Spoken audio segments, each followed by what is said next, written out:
Oh hey! So I just received this box, which naturally included some books.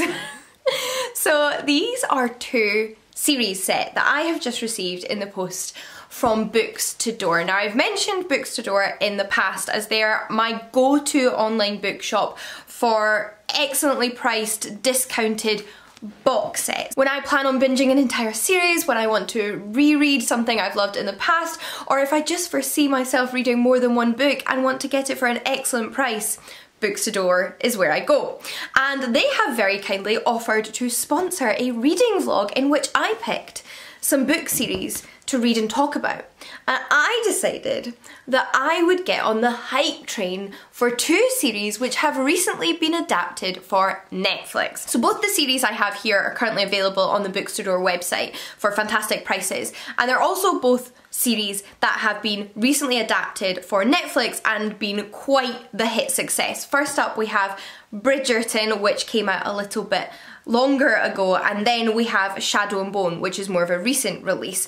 Two very different series, one which is adult historical romance, the other which is YA fantasy. Both genres I love and adore, and both series I have never read or watched the series for, which I think is quite good because it means I don't know any of the spoilers or what's going to be coming in the books. And I am guilty at the moment of being a victim of bookish FOMO.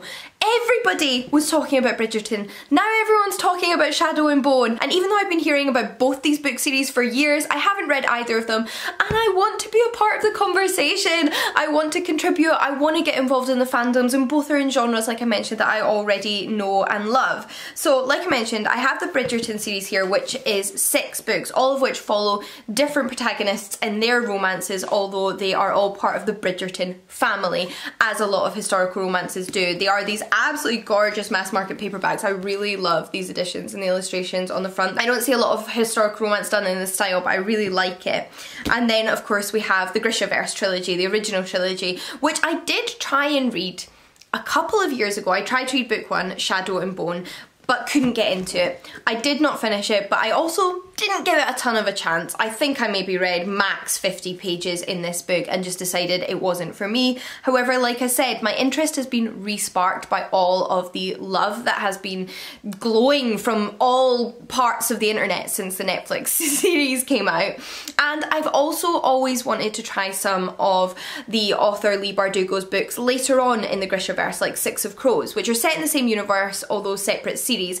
And I have heard you can read them separately, but I would really rather, before I jump into Six of Crows, give the original trilogy a shot. And I know going into this that she does even more grander things in the future, so it may just be one that gives me my bearings and helps me get to know the world before I carry on, because everyone loves this author and I kind of want to love her too because of what people say, particularly about her later books. So I am super pleased to have all of these books here, and I cannot wait to read the first book in both series, and I thought I would take you along on that journey. So of course, like I mentioned, we have Shadow and Bone by Leigh Bardugo, and then we have book 1 in the Bridgerton series, which is The Duke and I. So yes, I'm going to be reading the first books in both of these series over the next few days, and from what I've heard, they're very bingeable, they're very addictive, and therefore I'm really happy that Books to Door have sent me the entire series, and I will have them waiting for me once I have finished book 1. So thanks to Books to Door for facilitating this reading vlog, and I'll probably take you on a little bit more of an in-depth adventure through their website later in the video. But in the meantime,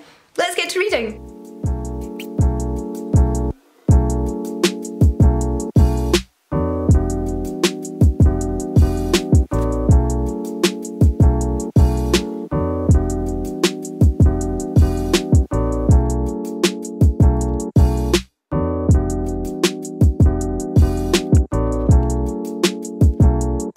So I'm now about 50 pages into this book, which is about 350 pages in total, and I'm very much enjoying it. I am a sucker for a 20th century, in particular, historical romance. I absolutely adore them, and this one is ticking the boxes for me. It was one that I'd been recommended quite a few times before the Netflix adaptation ever came out, because I'm a big fan of authors like Tessa Dare.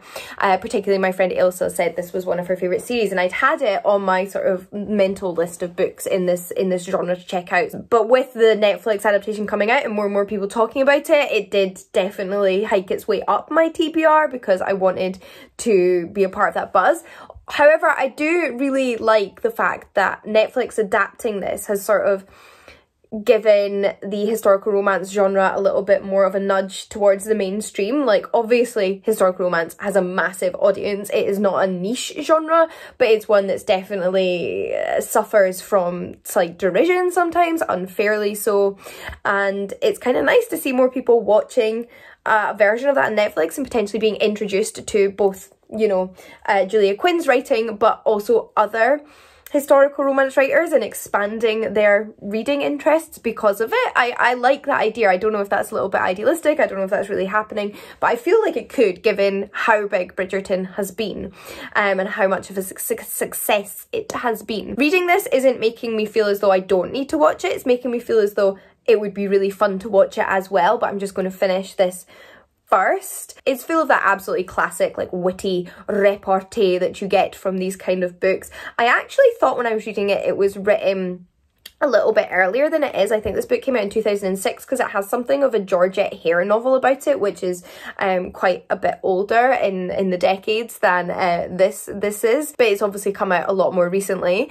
The protagonists, Simon and Daphne, who I've both now met, are definitely insufferably perfect. Like, they seem far too poised and, like, witty and charming and beautiful and, like, just unbelievably so, but they're a lot of fun to read about at this point. I don't know how it will progress on. I don't mind, however. I really don't mind. I think that's kind of how I feel a bit like about Darcy and Elizabeth Bennet. I get that they have flaws, but they don't really feel like particularly grand flaws. They both feel like slightly insufferably perfect characters. And that is true of this, but I'm enjoying their story. And I also love that this book has a bit of a Gossip Girl vibe about it. There is a magazine or a newspaper that is being published by an anonymous lady writer who is part of the Ton and reveals all those secrets and all the gossip from all the balls.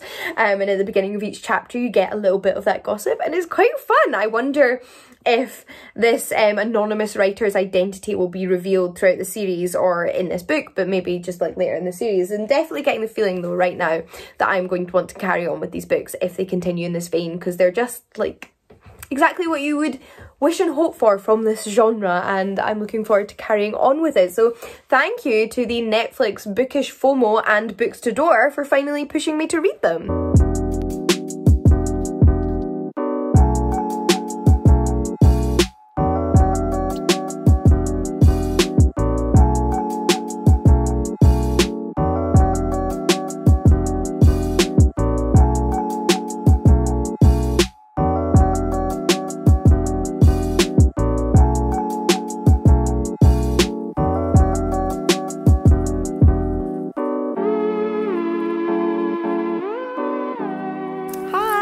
I always need to like vlog a little bit whilst I'm out on my walk, because it's just nice to be in the fresh air and chatting with you.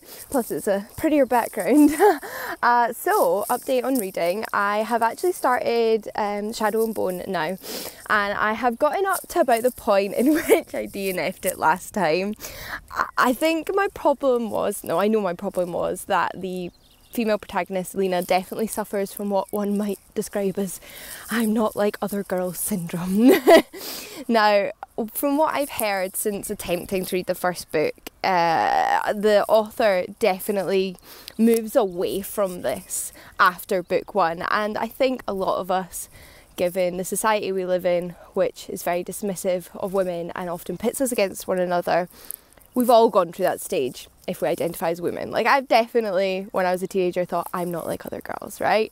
So I'm going to be more open-minded, and as much as I hate that trope in literature, this is obviously an older YA book, and if it is going to improve, then I feel like I'm going to give it the benefit of the doubt, especially since everyone raves so much about Six of Crows and the rest of the Grisha verse, and I really want to see what they're talking about. So I'm going to try and ignore the not like other girls trope until that dies down, because the world does seem very interesting and I like the writing, so I am kind of, you know, in the mood to give it a shot, if that makes sense. I think you need to be in the right frame of mind. It's not to say you have to persevere through things like that. If you hate a trope, then don't force yourself to read it. I just feel like I'm in a place where I'm like, okay, we'll give it a chance. Authors grow and their writing grows and women grow. And you know what, I'm not going to hold the fact that she wrote a Not Like Other Girls character early on in her career against her, because like I said, I had definitely suffered from that myself. And yeah, I'm looking forward to seeing what all the fuss is about, basically.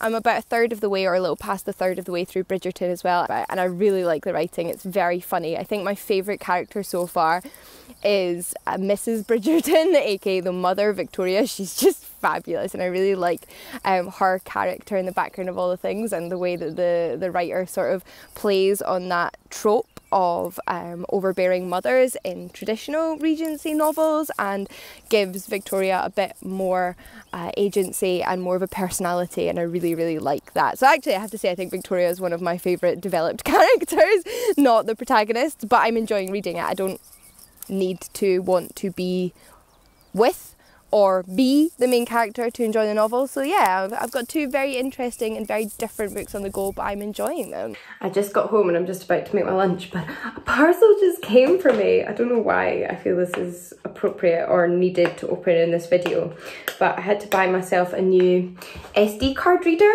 for my laptop, because the one that I paid £40 for from Apple to get the like official version broke after less than 2 years. So I got this Anchor one for about £10 because I have had Anchor things before and they've been pretty good, and I had a friend recommend them, so I thought I would give that a try, because clearly spending £40 wasn't worth it. I'm going to try the £10 one.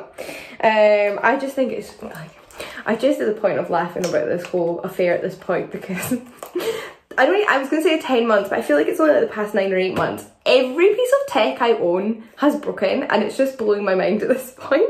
My laptop broke, which was entirely my fault. Like, I 100% caused that.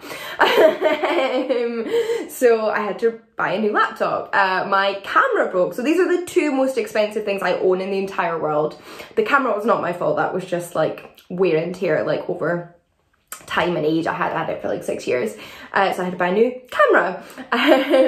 My mobile phone, like my iPhone, broke, and it wasn't even like an old one. I renewed my contract last year and it broke within like the space of like 6 months, but it was faulty, so I didn't have to pay for it. Like, they replaced it. It was just a faulty phone. And now this, which I know wasn't like much smaller in the scale of everything else, but like I'm starting to feel like I might be cursed. And honestly, I'm not complaining. Like, I'm filming a sponsored video right now, like I have work. This is the thing. If you're self-employed, you have to pay for your tech and the things that you need to do your job. But I'm just waiting, like what's next? Like, what other piece of tech do I own? Because this is a curse. It's gone past 3 things now, so it's not just like 3 things come in threes. It's more than that. It's gone beyond that, and if I owned more tech, I'd be worried about it, but I feel like I don't. Like, apart from headphones and stuff like that. Saying that, headphones are probably the next thing to go.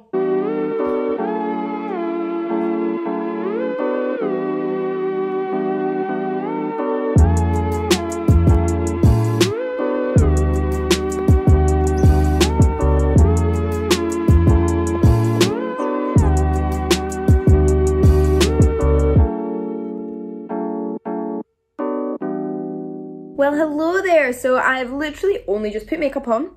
It's 6 PM in the evening, but I wanted to be presentable because this evening I'm hosting a panel interview with 4 phenomenal authors, including Jennifer Saint, Lucy Holland, Elizabeth Leigh and Phoebe Wynne, who have written brilliant books. I will pop up their books on the screen here. It's still another hour or so before the event kicks off, so I thought I would take this opportunity to crack the laptop out and show you a little bit more in depth Books to Door's website and online bookshop, because this is the kind of stuff I love, kind of like come online book shopping with me and show you some of their deals, since they are very kindly sponsoring this video and did very kindly send me the box sets that I have been reading. So hopefully you can see what I'm seeing, but this is the Bookstore website, which does that say there's some multi-buy discounts up there? I think it might. Like I said, they stock a ton of books and are particularly good for deals on box sets, and they have a really wide range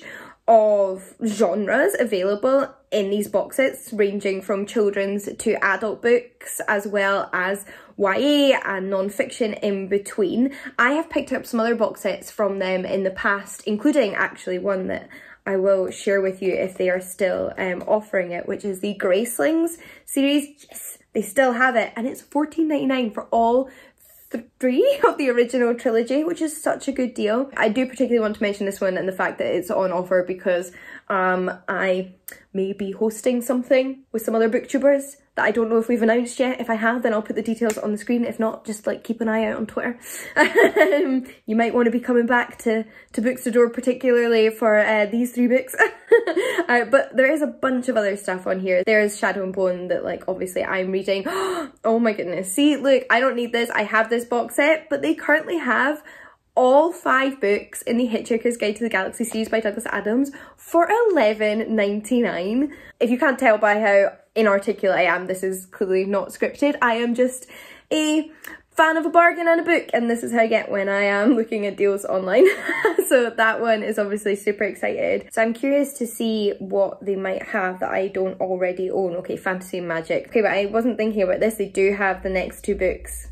Not the next 2 books in the Shadow and Bone series, but the next series in the Grishaverse, which I believe is Six of Crows and Crooked Kingdom. You may need to correct me on that, but I might just add that to my cart because, spoilers ahead for the rest of the video, I'm actually super duper enjoying Shadow and Bone. But I will go into more detail about that, like, in a wrap up of the books. For now, we're just having a little peruse. Found it. I knew that the Ember and the Ashes series was on here.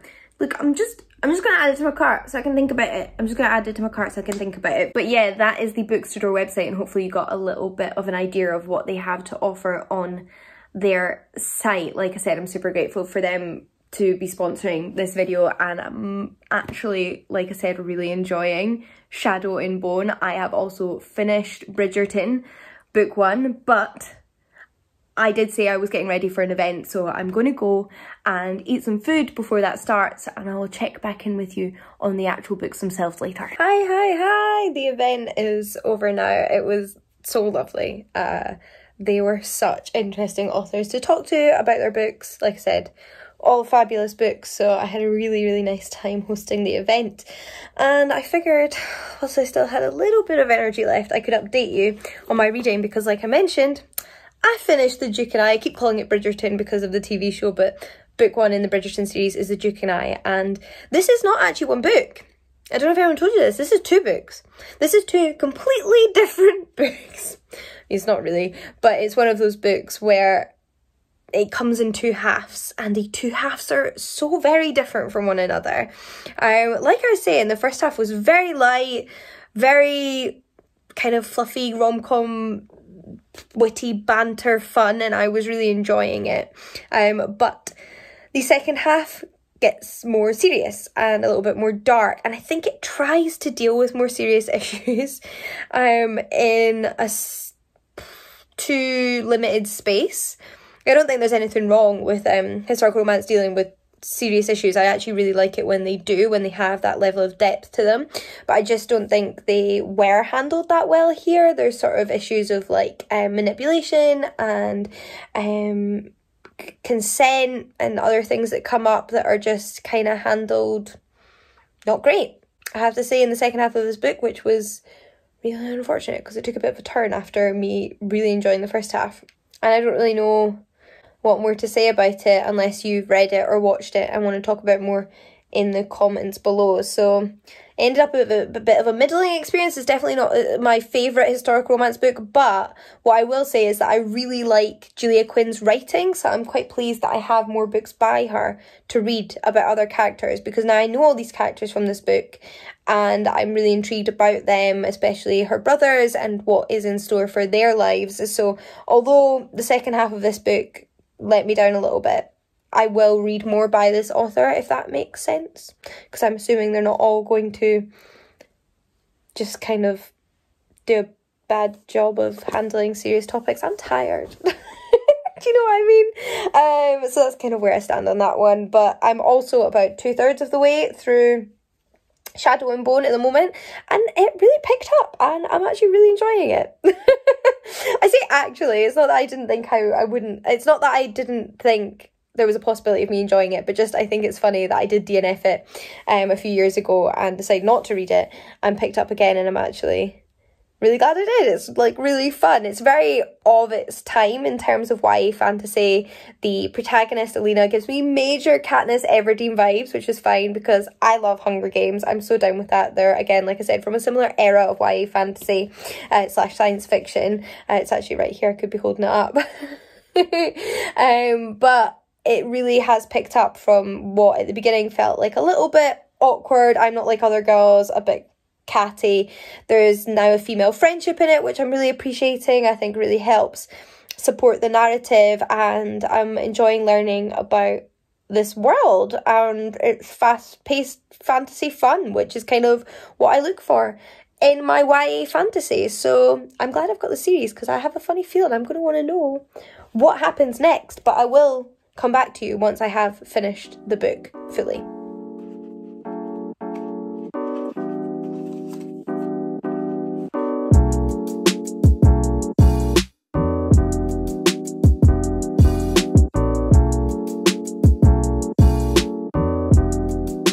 So I actually just finished another interview this morning. I can't remember if I mentioned in my previous clip, but I was interviewing an author for my podcast, which is coming back. Yes, I am bringing a new season of the podcast out, but it's not going to be starting until July. This is just preemptive work, you know, have all the episodes ready, make sure I can deliver, since last time we were cut short because of, you know, moving and, well, everything that was happening in the world. But I also managed to finish Shadow and Bone. So I've now read the 2 books that I feel like have given us some of the most popular Netflix adaptations for a long time, and I really enjoyed this. I think everything I said in the last clip kind of stands in that it really picked up for me. I really have grown to care about the character of Lena, and I feel like she's becoming more complex. It is very much YA of an ilk like Hunger Games that feels of a time, but I'm enjoying it, and I'm definitely going to be carrying on with the series. And one of the things I found really interesting about this, as well as like a little bit sad, is the whole sort of discussion around the Darkling, because obviously not having read this book, I didn't really know the context for it, but I'd seen that there was a lot of like love for the Darkling character online, and a lot of people shipped Alina and the Darkling, whereas others were really opposed to that shipping. And I have to say I'm on that side of the opposition, because I think it's really kind of sad how like much people are fighting for this romance between the Darkling and Alina, because it feels so clear to me that theirs is an incredibly abusive relationship, and that to read about the Darkling and Alina's feelings towards him is to read about a woman who is being manipulated and who is in an unfair power dynamic, and who has been sort of mentally abused in a relationship, even though theirs was very much in the early stages. It mirrors a lot of that kind of unhealthy, toxic relationship behaviour that you see in reality. But at first I was going to go, I don't understand why anybody can ship this, and then I thought about it more and realised, well, actually it's not that surprising that so many people ship it, because often women are sort of so acclimatised to certain behaviours in relationships that they put up with from their partner, and that's why so many of us deal with abusive or toxic relationships. I wouldn't say myself I've ever been in an abusive relationship, but I've definitely been in quite toxic relationships, and I have been manipulated and had to get myself out of that situation. And it's very, very, very easy to look for the best in somebody who's treating you like that, who's not treating you like a complex human being, who's treating you like an object, and to sort of forgive behaviours that are not okay, because we've been trained to feel that way. So it's not really that surprising, therefore, that I think a lot of shipping happens with the Darkling, but I do think it's unfortunate because I think actually what this book does is bring to life some of the kind of toxic, manipulative, abusive behaviours that happen in relationships and abusive relationships. And from what I've read, it could then carry on throughout the series as a really excellent examination of that and the control that somebody has over a partner even after they break free of them, and how they can still feel attached to them. Especially when at first the Darkling definitely seems a little bit less malevolent and more of like a kind of brooding, misunderstood bad boy, which then obviously develops and descends. But yeah, I'm not there for that relationship. That's not something I'm rooting for, but I am rooting for Lena, like coming through as like an awesome, strong female protagonist who saves the world. So bring it on, hoping that it all goes to plan in the next 2 books, but I don't really know what to expect at all because it could go in so many different directions. So I'm glad I read it, and I'm glad that this video got me to actually persevere through it and finish it, because like I said, I'm going to be carrying on with the series, and then I can read Six of Crows and I can like get involved in all of the love and the hype for the Grishaverse, which is fun. So yeah, it's been an eventful reading vlog, some real ups and downs, some real winds and turns, but I've enjoyed filming it, and I'm really grateful to Books to Door for sponsoring the video and supplying me with the books to read. I would love to hear from you if you've read either of these books, whether you've watched the Netflix series or not, how they compare, or just how you feel about them and all of the hype in general. It would be really, really interesting to know your thoughts. But otherwise, I think that's pretty much everything. I will of course have both these box sets as well as Books to Door's website linked in the description box down below. Until next time, happy reading, and I'll see you all again soon. Bye everyone.